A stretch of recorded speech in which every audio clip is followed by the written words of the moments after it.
Hello, I'm Ian Simpson of Catalogues of Business. We're a specialist catalogue agency that's been around since 1998. We work across all, I'll just flick over, I work across all sectors, B2B and B2C. We produce probably well over 1,000 catalogues and won several awards, but that's basically as we generally work only in catalogues. But recently we've sort of started to shift a little bit, and we've realised that catalogues have to fit into a wider marketplace. And so last year we bought a digital business, and that gave us a capacity to create websites and do digital marketing. And that's been incredibly successful because a lot of our clients said, well, you do the catalogue, review the website, and some people have come to us with websites, and then we've done the catalogue. So it's had a real cross-fertilisation. And then just 6 weeks ago, as another add-in to the sort of like touch points and the marketing mix, we launched Social Sidekick, which was a social media management service. And again, it all fits in because you're all driving the conversation, the traffic. But it's basically just managed. People come along and say, yeah, we'll pay so much for a package, and you manage our social media. And it's something that people really don't want to do, but again, feel they should be doing. We also do, you should have a copy of this report in your folder, but we had an idea that we'd like to find out what happens to catalogues and how they work within the marketplace and how influential they were in sales. And so for the past 3 years, we've commissioned this report, and it's gradually grown. It started off about sort of around 100, it's now grown up to 300. Wide variety of corporations, from small businesses right the way through to multinationals.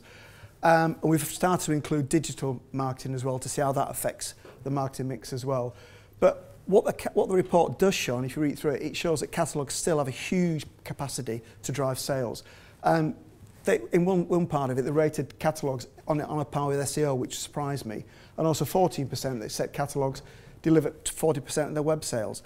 But another statistic, they said 20% said they couldn't see the relevance of catalogues, but 30% said catalogues drove their sales. So I think there's a bit of a perception issue that they are perceived as being probably not as relevant as they were, but in actual fact, they are very, very relevant. And if you go back to sort of like where Catalogue Fundamentals, you remind ourselves what catalogues should be doing. First and foremost, catalogues should sell. And that's not just about creating offers, it's about allowing people to buy. It's understanding your buyer, getting into the head of your buyer, and then start to develop a proposition that they respond to. And they have to work hard to maximise every sale opportunity. And that, again, is not just creating offers, it's understanding how they buy, what they buy and why they buy it. And most importantly of all, adhere to proven catalogue dynamics. Catalogues are tested to the nth, and we know how people move around a catalogue page. We know about pace, we know about to generate interest in a page and how to increase or reduce intensity in a page. But also, more importantly, a catalogue sells both your brand and your products. When it lands on a table, the first thing they see is your brand. When it lands on a desk, the first thing it sees is your brand. Then they explore and go into the products. So primarily, it's a brand builder. But catalogues are, again, as I say, the most tested piece of direct mail. And one of the biggest single drives of website. We always see web traffic, we always see a huge spike whenever we drop a catalogue on the web statistics. And it's a vehicle, not a channel. And people forget this. This actually takes your message to your customer. They don't have to come looking for you. It's actually moving and pushing out information. And it can go to people who don't know you existed and don't even know the products you sell. Catalogues have the capacity to sell products that people didn't even realise existed or that they needed.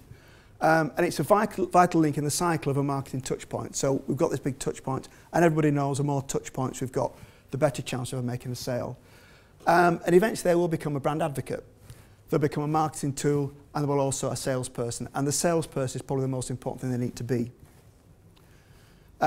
This mantra was ours, I think, invented probably for us about 15 years ago, but it's still vitally important. Catalogues equals sales. Now it's a wider audience, and sales are exciting, and anybody who doesn't get excited about sales shouldn't really be in business. And good catalogues equals more sales.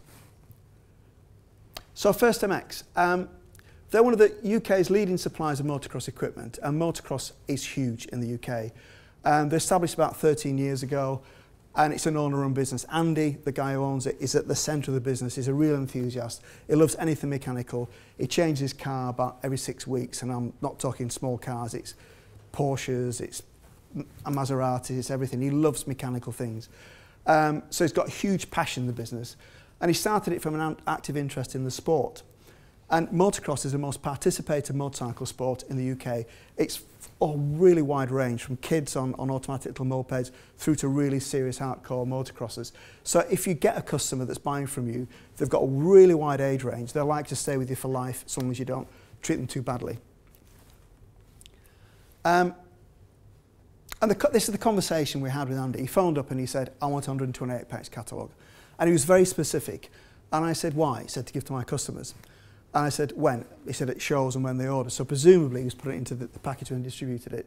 And I said, why 128 pages? He said, well, that's what I've got now. And that intrigued me because it was very specific. And I thought, well, he must know a bit about catalogues in order to have a catalogue that big. But what he'd done was he actually did a white label wrap of some suppliers' catalogue.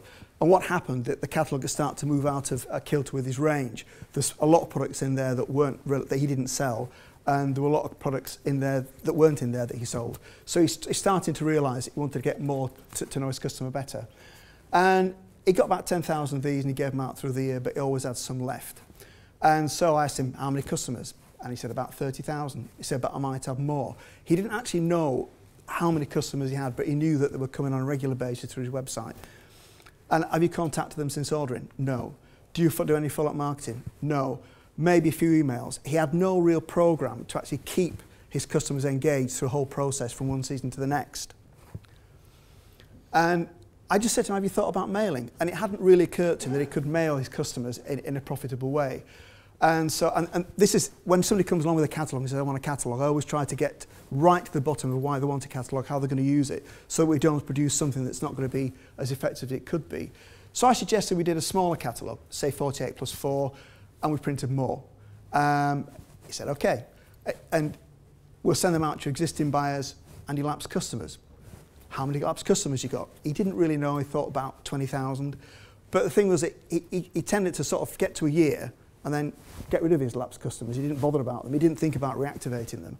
So we had really about 50,000 targets to go for, which was absolutely perfect because they were really right for picking. And the key problems were that the products are not unique and they're not exclusive. So you can buy them all over the web. And so there's no loyalty to anything else but the proprietary brands. It's fashion driven, so you have to have the products on the day they release. They've got to get out there, otherwise somebody will snip it from it. And these guys are fashion led. They want to be seen out on the track on the latest gear. Hugely competitive, both between the brands that are existing in the catalogue and also between the suppliers. So brand loyalty is key. If you can get that, they'll stay with you. And most customers were once a season buyers at the time. They came along, bought and disappeared, and they didn't actually come back again. They were item buyers. And the main loyalty was to branded products, to the actual brands that were available, not necessarily to First MX. And virtually no follow-up after purchase. So you didn't actually sort of send an email, send a leaflet, put a package in, anything. They were just gone. The positives were, it had a massive range. It had 800 products, but below that it had several SKUs. And he had huge product knowledge and experience.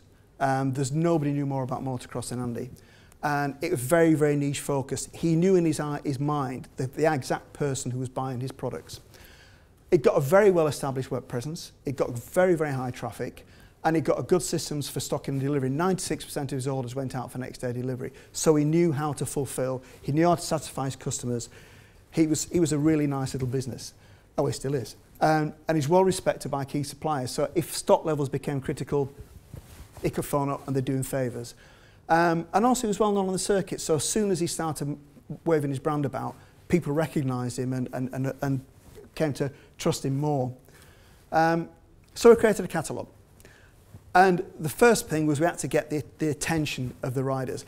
The guys who go on motocross, whether they're 16 or 80, they want to be those guys on that cover. They want to be the guys doing the turns. I don't know what they call it, but they want to be that person. That's the emotional drive. We didn't create the masthead, but we used the masthead very positively. So it came straight out that this was a catalogue that was going straight to the jugular. We sell motocross gear.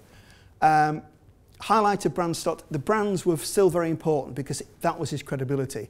If he didn't sell certain brands, his credibility was nothing. Obviously contact details, and just creating a really strong brand for First MX. The pages had to be, this works, you'll be able to read them. You'll probably be able to read them. But we had strong imagery, and it had to be busy, because the whole thing's about energy. The whole industry is about energy, from the bikes through to the guys that compete in the races. So it had to be strong. We had pricing call-outs. Before, they hadn't really focused on price, but I think that pricing was important, especially when you open the catalogue. You like to see the price, you like to see what you're paying, you like to see whether you can afford it or move on. And also, it tends to set the brands. Some brands are highly expensive, some brands are less expensive, so they can actually get the good, better, best quite easily. We did a full range overview, which I'd never done before. So when you open a page, you can actually see the full range in front of you, right across it, rather than looking at a web page and seeing one section. For the first time, they could see all the colour ranges in one go. And that was one supplier, that was Fox, and they produced all the different colourways. They probably got about 6 different spreads of colours, but all of it means something to these guys. That they've got a certain look that they want. We had discount for kits, because things, when they're buying in kits, they can save. And they do tend to buy the gloves to match the jacket, to match the trousers, to match the visors, to match helmets. So we started discount for kits, and that worked quite well. And also social media. Social media is something that they like. They will talk about it at a race meeting. They'll post pictures of themselves. So it's very active on social media, so he drew attention. Now he uses it to market as well to his customers, and also to people who don't yet know him. The problem that we had was that we had a massive range of products. There was no way we were going to fit them in 48 pages. I mean, as he said, we probably did 128 pages at a push. So we used QR codes. And I know they're not the most pretty things, but at least it gave us a link through to the website. We didn't do a landing page or anything like that. We just said, right, you want to look at more range, you go to the website. And really the principal thing about the catalogue was to drive people to the website. We highlighted bestsellers, because like everybody, they want to know what the other guy's buying and what's popular that season. So we highlighted bestsellers, and also pushed the website all the time, pushed it, because the thing was that there was so much more on there that if they didn't like that, they were sure to find something on the website. And price reductions, everybody likes a bargain, so we pulled those out wherever there was a price reduction, or we evolved price reductions so that it looks like we're getting a bargain in certain areas. So what made the difference? The first thing was that for the first time, the brand was First MX, and it wasn't the proprietary brands. So the people who were buying from them bought from First MX. It emphasised Andy's expertise, well, the company's expertise and authority. It was a document full of information. It showed a wide range of products that people could buy, and it gave a tangible document to retain and circulate. And people tend to underestimate how many hands a catalogue passes through when it's landed on somebody's doorstep. I think the average is about 5 or 6. So if you go to a race meeting and somebody's got this catalogue, it'll pass through a lot of hands. They'll get to know the brand quite quickly. We encourage the reader to explore the web. Reinforced First MX's brand on all pages, so that we never forgot that the primary brand was First MX. And it instantly gave an overview of the whole range. And going back to what I was saying, catalogues have the ability to sell products that you don't even realise you knew existed. This happened with Andy. The main focus of a lot of his customers was clothing, but all of a sudden they got a catalogue in front of them that, oh, you do oils, you do chains, you do graphics, you do helmets. So all of a sudden they could see that all that range, then that opened up to more purchases. The results, absolutely positively, far more brand awareness for First MX. That was a principal thing. It gave a better awareness of the offering. People knew what Andy's offering was about. It's not just about clothing. It's a whole range of things, and he's a real enthusiast. The improvement in customer recruitment via shows and pass-through was really valuable. The first show I went to, it was just phenomenal. For the first time, people were actually queuing to get a catalogue because they wanted something to take away with them. A big improvement in web traffic. We all know we get the big spike. It still happens. We send a catalogue out. Nice. Well. Back again. I think I had a doze. Where are we? Big improvement in web traffic. Buyers now focus on the First MX brand, which is what we wanted. to deliver the proprietary brands. They're not looking now. The relationship is not with the proprietary brands like Fox. The relationship is now with First MX. So they'll go to First MX, they'll look at the catalogue, they'll buy from them. They're not item buyers. They're not the people who go and say, oh, we'll have the latest suit today. They go to First MX. And it's increased the range of products that people buy. They now know that Andy's a serious player in a broad range of products. And the first catalogue amazingly gave a 300% uplift in sales. Andy phoned me up and said, I can't cope, we've got so many orders. Great position to be in. And it was a combination of being able to hand it out at the show that he went to in autumn, and also mailing all his existing customers. He can actually get something out to start to nurture that relationship in a more positive way. And the last few, he phoned me up and he said, we're up 91%. That was in the spring on last month, simply by dropping another catalogue in the weakest season. Spring is always the weakest season. I don't know much about motocross, but it seems to be that in the autumn, everybody gets excited about going out in the mud and getting new clothes so they get dirty again. And that's what they do. In the spring, they're not that bothered. They go out and don't do it quite so seriously. I think they like it when there's a lot of mud about. But the autumn mailing is the main season. That's where most of the sales are made. But mailing in the spring actually keeps First MX in the mind. It's well worth mailing just to keep that continuity of the brand going through. And a summary of what worked really, it raised the brand awareness. That's a principal thing. Establish a relationship with the customer beyond that of an item buyer. And we all know item buyers are the most annoying people in the world. They'll order something somewhere from one website, they'll hop over to another. And so we stopped that. Now the focus is on buying stuff from First MX. They've started to trust them as a brand. And it raised awareness of other product ranges so that they now know that Andy doesn't just supply clothing, doesn't supply helmets, he supplies everything. And he gave a tangible item that could be shared and passed through. And again, pass through is really, really important because it's an ideal target. Because if you've got one person in a demographic, they've got mates, they've got friends, they've got colleagues, they're all sharing the same interest. It's really vital to cash in on that. And it keeps First MX in the minds of the buyers during the quiet season, which is they'd never done that before. All he did was just pop up every autumn and sell stuff. Now he's got a year-round market to go for. And it's made it easy for the customer to buy because they can actually see what First MX is about in one go and they can explore it further. But it doesn't always, just to sort of cheekily drop this in, these are just 3 other catalogues that we did that expanded their marketplace for different reasons. Jaguar Espresso, they were losing their way in terms of quality, and so we created a very upmarket catalogue for their suppliers, and it generated 20% of their turnover because people could actually understand their offering better. They'd always supplied top quality coffee machines, both to people like, I forget anyway, major coffee houses, and also to resellers. We created a catalogue that actually reflected the high quality they're offering, and it just raised the whole game. Dalton's, these are B2B. Dalton's, that was chicken. I mean, you don't realise these people exist. They sell stuff to people that rear chickens, and it's a huge industry. And they were installing plants at £20,000 to £30,000 a unit. They were selling hoppers. He created a catalogue with us, and what happened was that people actually didn't realise all the other stuff he sold. They recognised him for the 30 grand, 50 grand, 100 grand projects, but they didn't realise he sold things like rat poison.